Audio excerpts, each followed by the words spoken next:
I personally could never look at this kind of information and fully trust the mainstream history ever again. It honestly is fairy tale stuff for adults at this point. Now, I found some really cool pictures that I've been waiting to share with you all from the 1800s, and they are very strange. They are so out of place and just totally looks like our new civilization is just completely lost in the photos. This one is from Boston on 88 Commonwealth Avenue. At some point in between 1890 and 1899, you have dirt roads. You have these people occupying these buildings that they have zero clue where it came from. And here we have a few photos of Boston in 1890. And where is everybody? Looking and sounding a little more strange now? We have all of these incredible buildings and no people. Why would you need all of these buildings for such a small population? You wouldn't. The previous civilization was here before. They constructed all of these buildings, and they needed every single one of them. Here in Boston from the sky. It's obviously a drawing and not real from 1899. But look how the city is clearly laid out. It even has land that is perfectly formed, right on the water. Here we have the Boston Public Library with dirt roads. And of course, it's still here today, looking better than ever. Exactly like our buildings that we build today. Oh no, not like our buildings today. In fact, nothing like them. And then I went on to the historic New England website, and they have a page called Old Boston, which is pretty telling in itself. And the description here says, these are 5 images showing the development of Beacon Hill from drawings by J.H. Smith, made on the spot in 1811 and 1812. The guy is depicting horses and wagons with nothing around, and a huge mound that looks to me like they've dug this massive structure out from underneath the dirt. And this is one of the strangest pictures for me. It's from 1840 in Boston, where the population was only 93,000 people. And right before this photo, in 1839, what do you know? Boston's lunatic asylum was established. Check out episode 13 if you're interested in that topic. Very interesting stuff. And people look so out of place, and they look like farmers. Nothing against farmers, but they're in a palace with dirt roads and horses. I'm not sure that I've seen many stranger depictions of the past than this one. If we zoom in on the massive building with incredible columns, we can see that it is the Boston Insurance Office.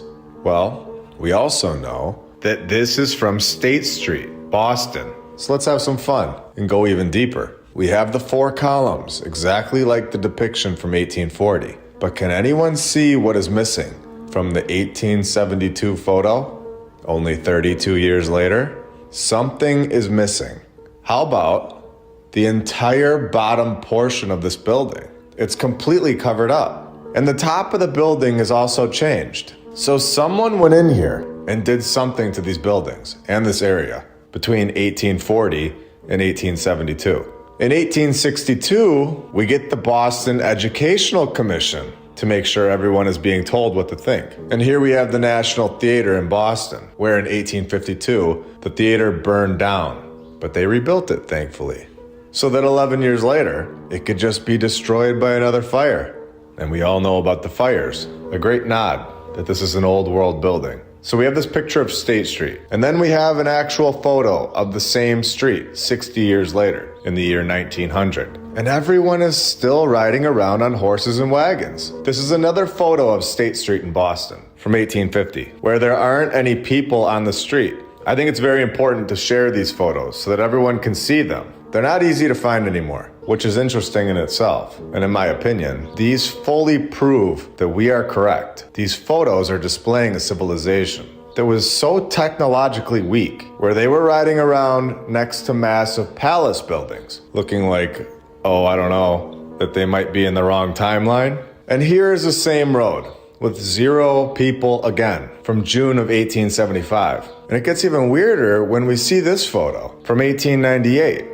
23 years later, where they are digging up the dirt road. with their incredible technology of shovels and wheelbarrows. And what is really going on here? Are they tearing apart the previous civilization's road that was under all of this dirt, hiding? These are massive and no ordinary brick. Comment below what you think this is. I think this is a destruction process, but would love to hear your ideas. And here we have this US Post Office building, which was the first post office building in the city of Boston to be owned by the United States federal government. They knocked this one down to build the John W. McCormick Post Office and Courthouse. And this is where I found that they are fully lying to us. Here we go. We are told that the John W. McCormick Post Office and Courthouse was constructed between 1931 and 1933. But I have found a massive flaw in their story. And the flaw is that this building was not always called the John W. McCormick Post Office and Courthouse. And they have changed the name of it so that we would not be able to find it in the archives. I found out that this building was actually called the United Shoe Machinery Building. And I think we're becoming a serious issue for the mainstream history, because I found the United Shoe Machinery Building in a photo from 1930, and that building is done. We were told that they built it in 1931 to 1933, and I didn't just find one photo, I found a lot of them. And this is incredible, because this proves that we just need to go find what the building's name was before they say that they founded it, and it will then appear in the photos that predate the mainstream timeline. These buildings are older than we are told, and I think we found something massive today. And not only did they change the name of the building, but they have also changed the name of the street, with it being located at 50 High Street. And now the building has that street address erased from the side. There's a lot more on the way. So if you like this kind of stuff, hit that subscribe button. I hope you all have a great rest of your day, and I'll be back very soon with much more. See ya.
There were a number of civilizations who have self-destructed on this planet over the last 500 million years or more, the last of which was Atlantis, who were in conflict with the Lemurians, and that battle took place for several thousand years, and finally Atlantis self-destructed and sank into the ocean. We don't quite know for sure where it is. We think it's off Bimini coast. They found a pyramid on the seafloor there, or it could be the Bermuda Triangle, but there are nodes. If you put a bunch of triangles around the globe, where they converge, it's called a node. And there's supposed to be 12 of these nodes on our planet. The Bermuda Triangle is one of the nodes. There's one node off the southern coast of Japan. If you go and research this, you will find where those 12 nodes are. So what I think, where these lines converge, the energy is very, very strong. You will not believe what they just found. Using advanced digital mapping technology, 7,000 new islands were discovered within Japanese territory. To put this in perspective, this has doubled the total of Japanese islands to 14,000. But that's only just the beginning. What they found on the islands is where things get out of hand.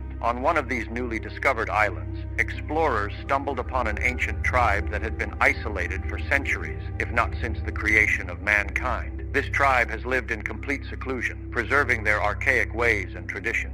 But this is where it gets even darker. Communication has not been made yet, but from aircraft imagery, it is apparent that they've been influenced by an external civilization or beings.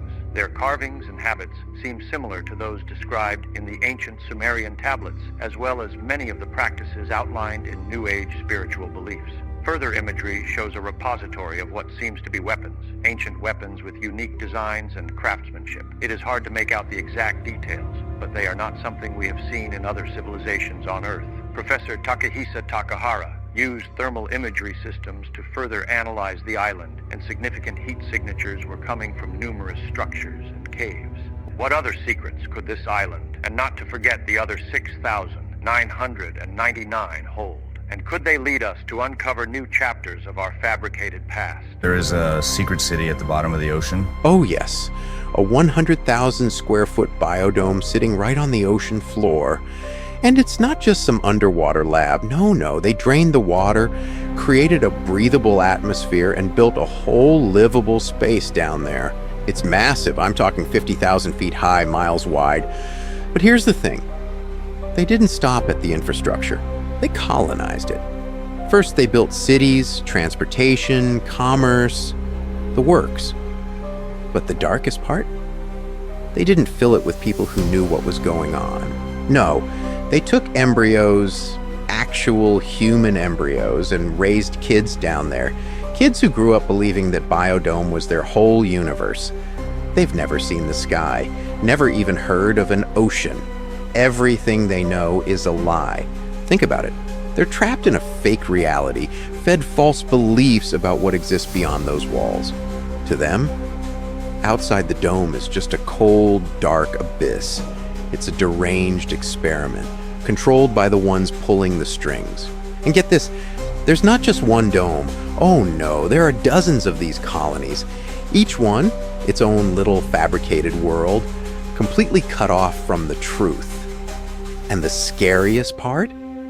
They don't even know they're prisoners. Imagine taking one of them out, bringing them up here. What would that even do to someone?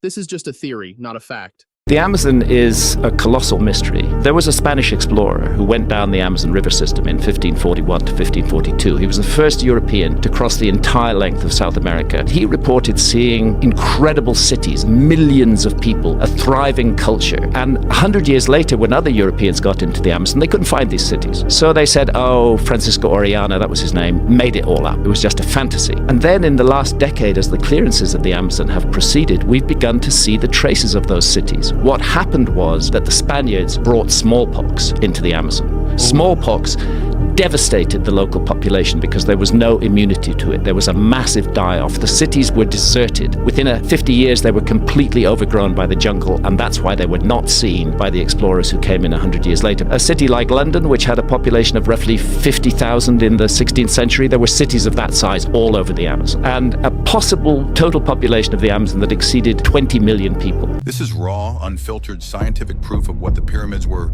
really built for. This is what a real Egyptian tomb looks like. Dark, enclosed, and filled with hieroglyphs. But this is the Great Pyramid of Giza, the biggest tomb in the world. The closer you look, the more you realize that this pyramid was definitely not made for burying the dead. Why? Because the materials used to build it are exactly what we use today to create electricity. Let's break it down. Giza was once covered in bright white casing stones, polished to perfection and virtually airtight. These stones were made of limestone from Tura, a quarry 500 miles away. Wait, what? They dragged stones the length of Florida just to make the pyramids look nice and shiny? Not quite. This special limestone from Tura has less magnesium than regular limestone, making it an ideal insulator of electricity. Oh, and it also reflects sunlight, keeping the inside cool. Coincidence? Maybe, but let's keep digging. The interior chambers of the pyramid were built with rose granite, which contains asterisk 85% quartz. Quartz is piezoelectric, meaning it generates a small electric charge when moved or squeezed. The same quartz we use to power watch batteries and barbecue lighters. But that's not all. Granite also ionizes the air inside the chambers, further increasing the conductivity of electricity. And guess what? This granite was sourced from Aswan, another quarry hundreds of miles away. Now here's where it gets weird. The granite slabs inside Giza have these strange structural designs that don't exactly look decorative. In fact, they're incredibly difficult to make. Why would you build a roof like this using 80-ton stone blocks from hundreds of miles away when you can't even see it from inside the chamber? Historians claim these were relieving chambers meant to prevent the room from collapsing under the weight of the pyramid. But here's the kicker. The chambers below had no such relief. On the other hand, if you were somehow able to apply pressure to these chambers, you'd get an electric charge from the quartz. A lot of it. But electricity can't just exist on its own. To utilize it, you need to direct it through something. Enter copper, a metal often used in wires to conduct electricity. And guess what a remote camera revealed in the pyramid's narrow shafts just a few years ago? 2 copper handles embedded into the stone at the end of the shaft, the only metal ever confirmed in Giza. Oh, and there's also what appears to be a wiring diagram painted on the side of the shaft. Modern Egyptologists claim these handles were used with ropes to pull jars up the shaft. Seriously? They're really reaching at this point. These shafts have no confirmed purpose. Some call them air vents, but some don't even lead to the outside. And in 2013, former Egyptian Antiquities Minister Zahi Hawass was accused of stealing artifacts from the pyramid. Among the rumored stolen items? Long copper wires. Strange, right? Just what you'd need to complete an electric current.